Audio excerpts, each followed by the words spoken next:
man in Heber, California is accused of beating his stepson during a game of catch. A neighbor caught the whole thing on his cell phone camera. We'll hear from the boy's grandfather in just a moment. But first, details on what happened from NBC's Veronica de la Cruz.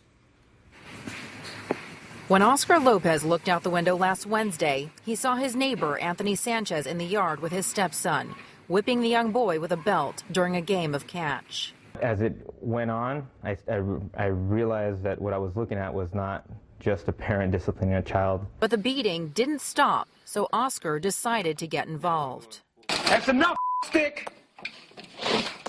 That's enough! Me, yeah, me. I'm having a problem with you beating at him because he won't catch the ball. The boy suffers from ADHD. You know my son? I don't know your son, but I'm watching you. I'm a father too. You know how he acts? There's got to be a better way to treat him than try to teach him with a ball like that. Why don't you come over here and teach me? Oscar was so outraged by the way the boy was being treated, he put his video on YouTube. That caught the attention of the Imperial County Sheriff's Department. Their investigation led Sanchez to turn himself in on Friday.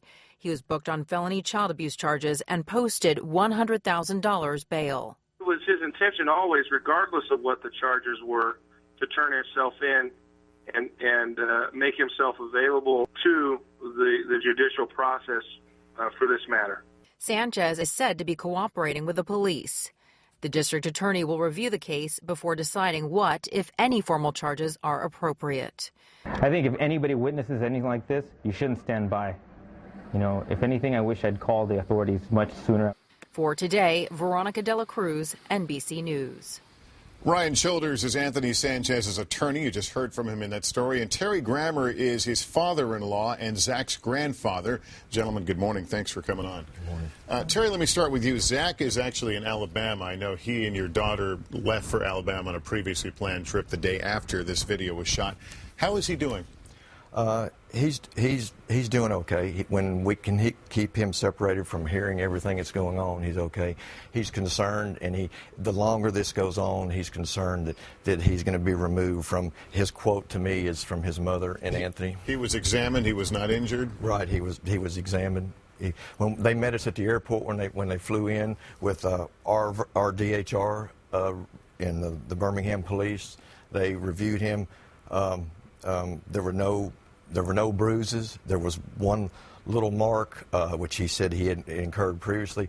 Zach and I have a tremendous bond. I love him with all my heart.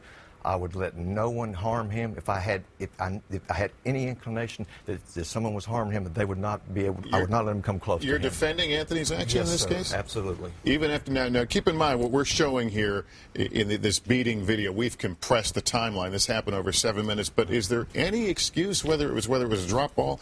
Is there any excuse for that kind of behavior? First of all, it wasn't about playing catch. Okay, if people that know the history. And like I said, I love Zach with all my heart. He is a blessing in my life. Anthony is in a difficult position. When I talked to Zach, Zach said, he said, well, Papa, he calls them bad days. I call them episodes where he says mean things. So before the ball was, I had even recommended to Anthony 2 days prior before they come out here, throw the ball with him and catch them because we're going to do a lot of. You're suggesting that he was mouthing off. Yes, he was. Zach told me that. I said, Zach, what was going on? He said, well, I was saying some real mean things. And the reason I know that because I've seen that. I've coached him in football. I've seen that behavior. And I hear what you're saying, but I think a lot of folks will look at that and go, even if he's mouthing off, does that justify taking a belt to him? Well, I say Anthony had excessive spanking.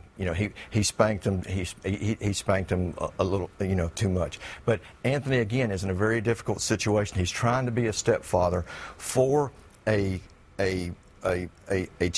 child that has some behavioral issues, a child that I love dearly, like I said, that's blessed my life.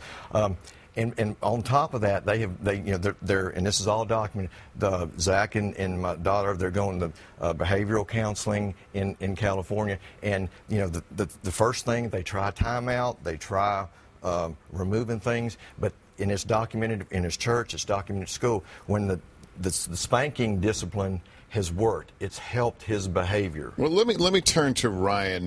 Your client, I said, was a public official. He resigned. I understand his position with the irrigation, the water board. I don't know the exact title. I apologize. What is his legal jeopardy now, or his legal status? Well, under the charges that the Sheriff's Department has recommended be brought against my client, he's facing up to 6 years in state prison.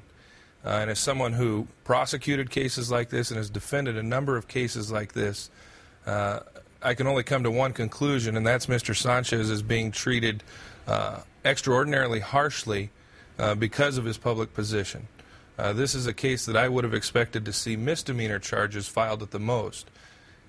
He's cooperated at every stage, and we even set up this initial review by Child Protective Services in Alabama because we knew that it would show that there were no marks as a result of this spanking. You came forward on his behalf to authorities after the tape came out. After the tape came out, we initiated contact with the authorities, and we offered our help, and we let them know because Dana and Zach were en route to Alabama at the time. Law enforcement didn't know where they were.